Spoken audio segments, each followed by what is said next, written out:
নমস্কার বন্ধুরা, গল্প সংকলনে তোমাদের সকলকে স্বাগত। আশা করি সকলেই খুব ভালো আছো। আমার আজকের গল্প অট্টহাসক, লিখেছেন হেমেন্দ্র কুমার রায়। গল্পটি হেমেন্দ্র কুমার রায়ের কিশোর ভৌতিক সমগ্র নামক বইটি থেকে নেওয়া হয়েছে। শুরু করছি গল্প অট্টহাসক। সুখে ছিল উত্তর বাংলায়, কিন্তু উত্তর বাংলা হঠাৎ পরিণত হলো পাকিস্তানে। সে আস্তানা ত্যাগ করতে বাধ্য হলুম, এলুম কলকাতায়। কিন্তু ভারতের রাজধানী হওয়ার সৌভাগ্য থেকে বঞ্চিত হয়েও ভারতের সর্বপ্রধান নগরী বলে কীর্তিত কলকাতায় মাথা গোজবার জন্যে একটি মাত্র খালি গর্ত পর্যন্ত খুঁজে পেলুম না। অবশেষে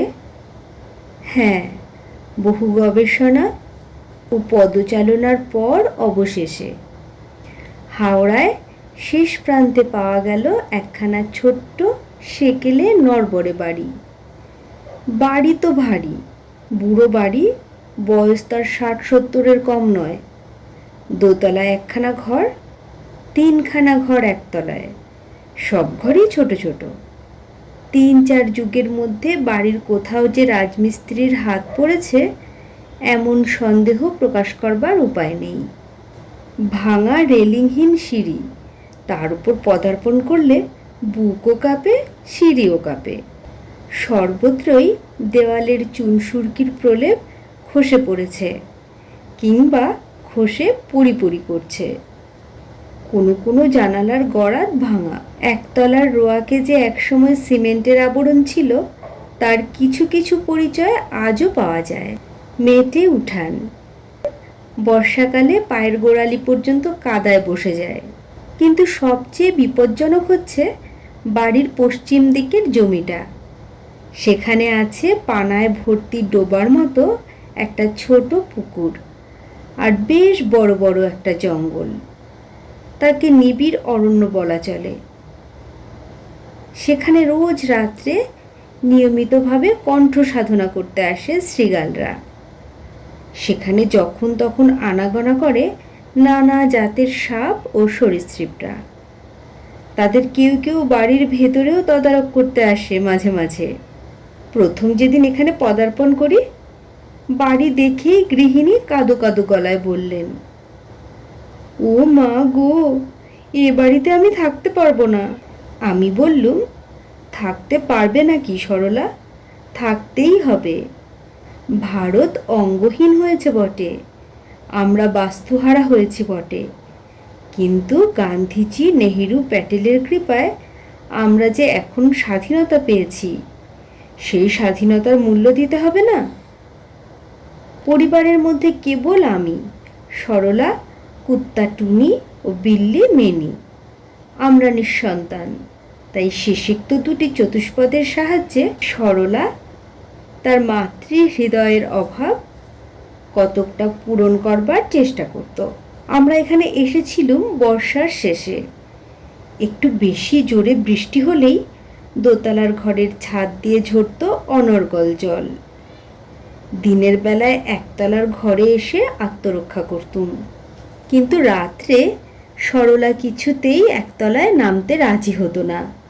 বলতো, পাড়ার লোকের মুখে শুনেছি এখানা হানাবাড়ি, রাত্রে আমি নিচে নামতে পারবো না।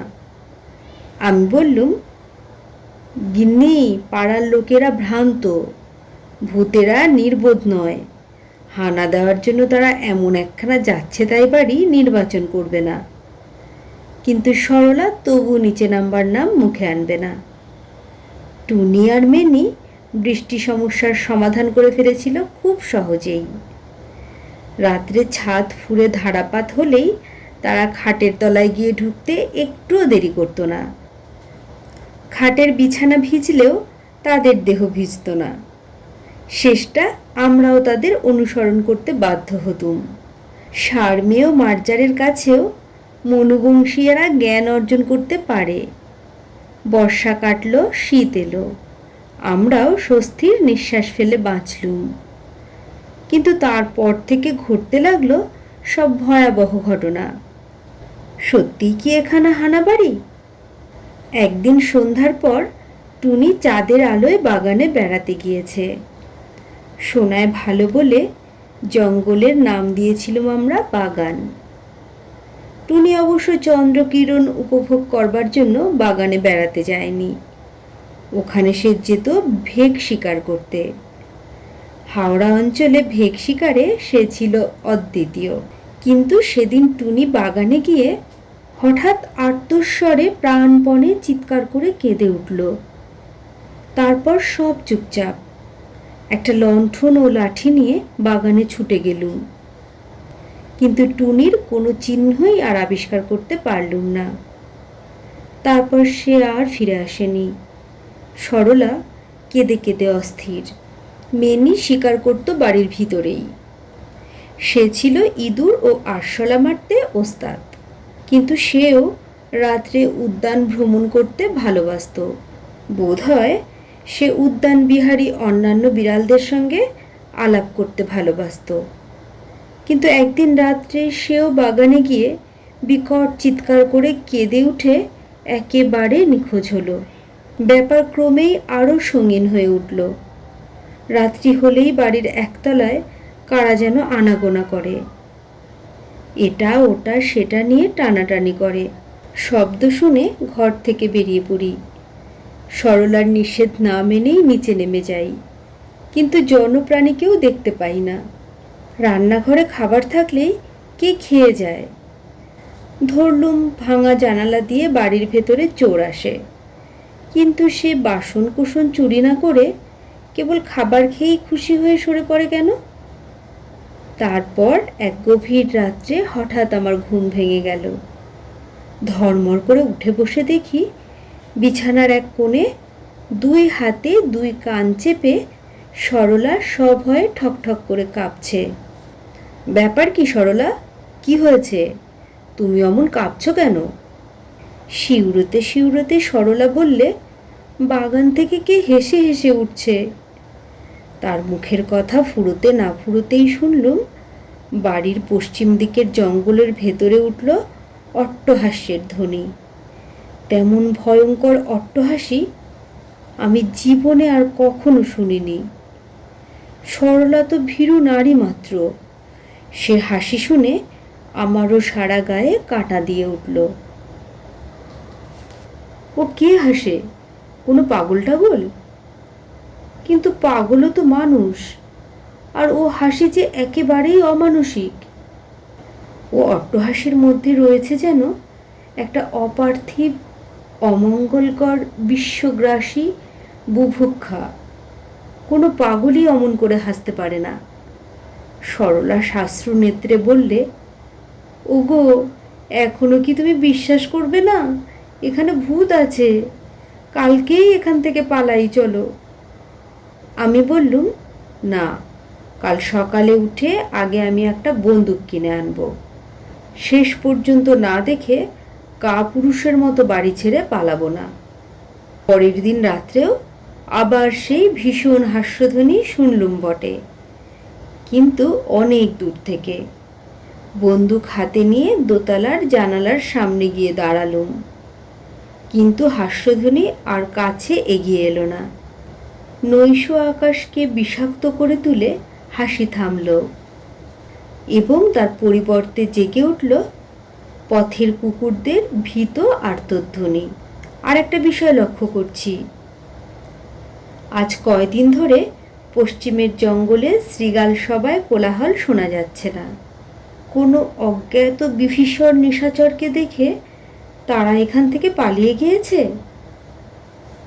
পরদিন আমাদের বাগানের পুকুরের কাছেই উঠল আবার সেই বৈরব অট্টহাস্যধ্বনি।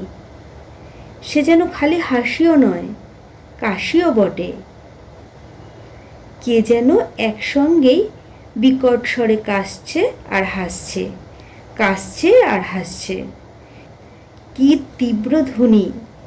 খণ্ড খণ্ড হয়ে গেল যেন রাত্রির নিস্তব্ধতা। জানালার ধারে দাঁড়িয়ে আছি, হাতে বন্দুক প্রস্তুত। পাণ্ডু চাঁদ, ছায়া মাখা আলো, হাস্যধ্বনি মৌন। পুকুর পাড়ে একটা ঝোপ নড়ছে। তারপর দেখা গেল দুটো আগুনের গুলি। কে যেন ঝোপের ভেতর বসে বসে আমাকে নিরীক্ষণ করছে জ্বলন্ত চোখে।